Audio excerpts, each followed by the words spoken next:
Hello friends, welcome back.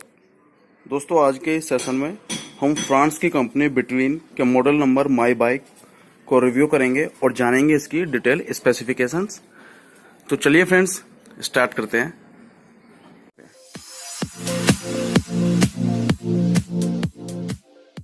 दोस्तों, इस cycle को लेने से पहले मैंने इसके बारे में काफ़ी रिसर्च किया और कोशिश की कि यूट्यूब पे कुछ वीडियोस अगर इसके रिगार्डिंग मिल जाएं, लेकिन फ्रेंड्स मेरे को कोई भी ऐसी वीडियो नहीं मिली जिससे कि मेरे को सेटिस्फेक्शन हो जाए और इस बाइक के बारे में फ्रॉम माइनर टू मेजर सारी इन्फॉर्मेशन मुझे मिल जाए। तो इसलिए फ्रेंड्स मैंने सोचा कि मैं एक वीडियो बना देता हूं जिससे कि जो हमारे आने वाले बायर्स हैं उनको एक डिटेल रिव्यू मिल जाए इस साइकिल का, और उनको माइनर टू मेजर जो भी इसके स्पेसिफिकेशंस हैं, प्रोज हैं, कॉन्स हैं, वो सारे एटलीस्ट पता पड़ जाए सो डैट कि वो अपना माइंड मेकअप कर सकें। तो चलिए फ्रेंड्स स्टार्ट करते हैं। देखिए फ्रेंड्स, ये जो बाइक है ये एक एंट्री लेवल बाइक है।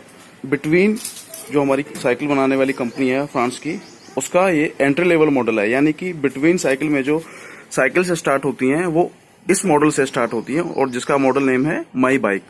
तो फ्रेंड्स बेसिकली ये जो मॉडल है ये दो तरह के फ्रेम्स में आता है।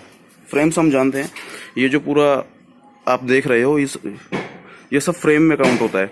तो ये जो बाइक है ये दो फ्रेम में अवेलेबल होती है, एक एम साइज, दूसरा एल साइज। इन दोनों में डिफरेंस क्या है? तो बेसिकली मोटा मोटा आप ये जान लीजिए कि जिनकी हाइट 5 फुट 8 इंच या फिर उससे कम है उनको एम साइज लेना चाहिए, और जिनकी हाइट 5 फुट 8 इंच से लेके 6 फुट 2 इंच या फिर उससे ज़्यादा जाती है तो उनको एल साइज लेना चाहिए। तो फ्रेंड ये वाला जो साइज है ये एल साइज है। आइए अब इसकी थोड़ा डिटेल जाने। देखिए फ्रेंड्स, इसका जो ये जो फ्रेम है, इसका जो फ्रेम है ये स्टील का बना हुआ है। ये पूरा जो आप फ्रेम देख सकते हो ये स्टील का बना हुआ है। इसका जो हैंडल बार है ये स्टील का है। और फ्रेंड्स ये जो आप टायर देख रहे हो, टायर की जो ये रिम्स हैं फ्रेंड्स ये एल्यूमिनियम की हैं। एल्यूमिनियम के होने का ये देखिए, ये एल्यूमिनियम की जो रिम्स हैं इसकी वो सब एल्यूमिनियम की बनी हुई है, ये आप साफ साफ देख सकते हो। तो इसका एडवांटेज क्या होता है? एक तो इसका जो साइकिल का वेट है वो वेट लाइट हो जाता है, दूसरा इसमें लाइफ टाइम कभी जंग नहीं लग सकता। तो सबसे बड़ी बात ये होती है।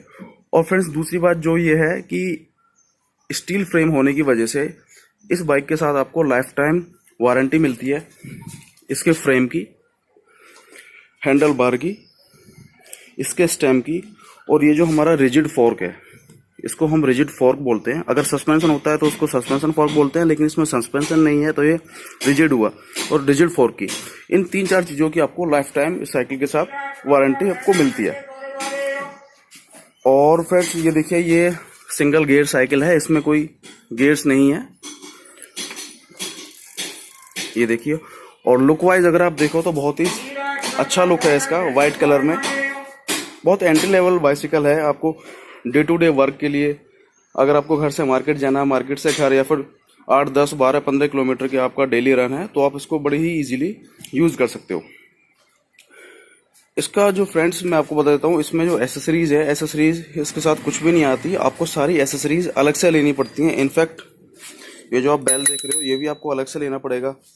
और फ्रेंड्स ये जो हमारा स्टैंड है ये भी आपको अलग से परचेज करना पड़ेगा, यानी कि इस बाइक के साथ आपको एसेसरीज के नाम पे कुछ भी नहीं मिलेगा, ये सिंपल आपको बाइक मिलती है। और दूसरी एडवांटेज क्या है फ्रेंड, ये जो इसके पेडल्स हैं, देखिए पेडल्स पे भी रिफ्लेक्टर्स लगे हुए हैं, जिससे कि हमें क्या है नाइट में विजिबिलिटी इसकी थोड़ी अच्छी मिल जाती है। तो रिफ्लेक्टर्स का बेसिकली यही फ़ायदा है।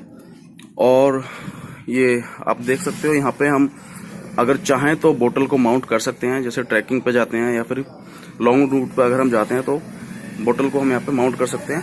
और फ्रेंड्स इसकी जो दूसरी बात है, इसका जो ब्रेकिंग सिस्टम है ये टू फिंगर मैकेनिज्म पे इसका जो ब्रेकिंग सिस्टम है वो काम करता है। तो ये एक बहुत ही अच्छी चीज़ है। तो फ्रेंड्स मैं समझता हूँ कि आपको एक तरह से रिव्यू इसका पूरा मिल गया होगा। बाकी मैं और थोड़ा सा दूसरी साइड से भी आपको एक इसको दिखा देता हूँ। देखिए फ्रेंड्स, साइज चाहे इसका एम आप लो या फिर एल साइज लो, लेकिन जो टायर का जो डायमीटर है वो 26 इंच में ही मिलेगा, दोनों में, एम साइज में भी और एल साइज में भी। टायर वही सेम रहेगा, लेकिन जो फ्रेम है फ्रेम का साइज बढ़ जाएगा। और लगभग इसका जो हैंडल बार है उसकी ये देखिए विड्थ भी काफ़ी अच्छी है हैंडल बार की, 63 सेंटीमीटर्स के करीब है ये। तो इससे क्या है, हमें ग्रिपिंग अच्छी मिल जाती है और हाथों में जो डिस्टेंस है वो काफ़ी रहता है, जिससे कि हमें ज़्यादा थकान महसूस नहीं होती, क्योंकि अगर आपका पास रहेगा हाथ तो उसमें क्या है कि चलाने में थोड़ा इशू हो सकते हैं, लेकिन जो हैंडल बार है काफ़ी ब्रॉड हैंडल बार है, तो ये भी एक अच्छी चीज़ है। तो ये फ्रेंड्स एंट्री लेवल के लिए, या फिर आप पहली बार अगर ले रहे हैं तो आप इससे स्टार्ट कर सकते हैं। और दूसरा बात ये कि ये बड़े ही अट्रैक्टिव है, अगर आप इसको लेके जाते हैं तो कोई ना कोई तो पूछ ही लेता है कि यार कहाँ से ली, तो ये काफ़ी अच्छी चीज़ है। और फ्रेंड्स इसके बारे में अगर मुझे लगता है कि मैंने सारी चीज़ें कवर कर दी हैं, अगर फिर भी आपको कुछ और जानना है तो आप प्लीज़ कमेंट कीजिए और बताइए। चलिए फ्रेंड्स, थैंक यू। दोस्तों, ऐसी ही वीडियोस देखने के लिए हमारे चैनल को सब्सक्राइब करें और बेल आइकन को दबाकर लेटेस्ट वीडियोस की नोटिफिकेशन